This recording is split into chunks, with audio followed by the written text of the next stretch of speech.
आइए सुनते हैं आज की कहानी चिंता का रोग। बहुत समय पहले की बात है। एक राज्य में इंद्रसेन नामक राजा राज्य किया करते थे। राजा बने उन्हें 10 वर्ष हो चुके थे। पहले कुछ वर्षों में तो कोई समस्या ही नहीं आई। फिर एक बार राज्य में अकाल पड़ा। सारे राज्य में त्राहिमाम मच गया था। उस वर्ष उचित लगान भी प्राप्त नहीं हुआ। राजा को यही चिंता रहती कि खर्च कैसे कम किया जाए जिससे उनका काम चल सके।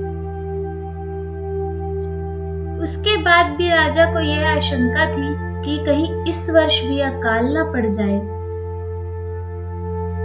राजा को पड़ोसी राजाओं का भी भय रहता कि कहीं मौका मिलते ही वह हमला न कर दे। एक बार तो राजा ने अपने कुछ मंत्रियों को ही उसके विरुद्ध साजिश करते हुए पकड़ा था। इसलिए राजा को उन साजिशों का भी भय रहता। राजा को चिंताओं के कारण नींद नहीं आती। उसे भूख भी बहुत कम लगती थी। शाही मेज पर सैकड़ों पकवान परोसे जाते, परंतु वह 2-3 कोर्स से अधिक नहीं खा पाता। राजा अपने शाही बाग के माली को देखता था, जो बड़े स्वाद से प्याज और चटनी के साथ 7-8 मोटी मोटी रोटियां खा जाता था। रात को लेटते ही गहरी नींद सो जाता और सुबह कई बार जगाने पर ही उठता था। यह देख राजा को उससे बहुत ईर्ष्या होती। एक दिन दरबार में उनके कुलगुरु ऋषि पधारे। राजा ने अपनी समस्या कुलगुरु के सामने रखी और उसका हल बताने के लिए कहा। तो कुलगुरु बोले, वत्स, यह सब राजपाट की चिंता के कारण है। तुम राजपाट का त्याग कर दो। तुम्हें नींद और भूख लगने लगेगी। सिंहासन अपने बेटे को सौंप दो।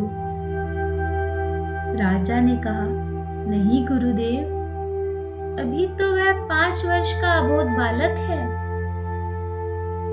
तो ऋषि बोले, मुझे सौंप दो। यह ऋषि ने सुझाया। राजा को गुरु का सुझाव ठीक लगा। उसने उसी समय सारा राजपाट अपने गुरु को सौंप दिया और स्वयं राज्य के बंधन से मुक्त हो गया। गुरु ने पूछा, अब तुम क्या करोगे? राजा ने बताया, वह व्यापार करेगा। उसने कोषाध्यक्ष से 50,000 मुद्राएं लाने के लिए कहा। व्यापार के लिए तो धन चाहिए, परंतु कुलगुरु ने धन देने से मना कर दिया। वह बोले, अब यह मेरा राज्य है, राजकोष मेरा है, तुम इसमें से धन नहीं ले सकते। मैं तुम्हें यहां से कुछ नहीं ले जाने दूंगा। राजा को अपनी भूल का एहसास हो गया। राजा फिर बोला कि वह दूसरे राज्य में जाकर नौकरी करेगा। इस पर गुरु ने कहा, नौकरी करनी है तो दूसरे राज्य क्यों जाते हो? मेरी ही नौकरी कर लो। राजा बोला, ठीक है मालिक, मेरा क्या काम है?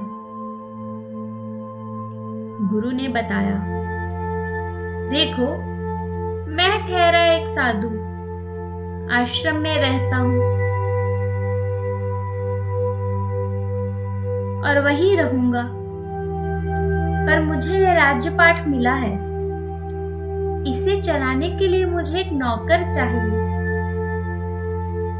तुम पहले की तरह महल में ही रहोगे, गद्दी पर बैठोगे और राज्य चलाओगे। यही तुम्हारी नौकरी है। राजा ने स्वीकार कर लिया। गुरु तो आश्रम चले गए। राजा पहले की तरह राज्य चलाने लगा। कोई अंतर नहीं आया था।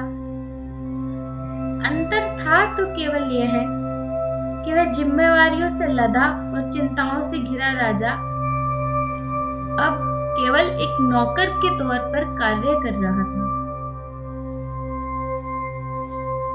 कुछ महीने बीते। उसके बाद गुरुजी फिर पधारे। राजा ने गुरु को सिंहासन पर बिठाया और नौकर की भांति खड़े हो गए।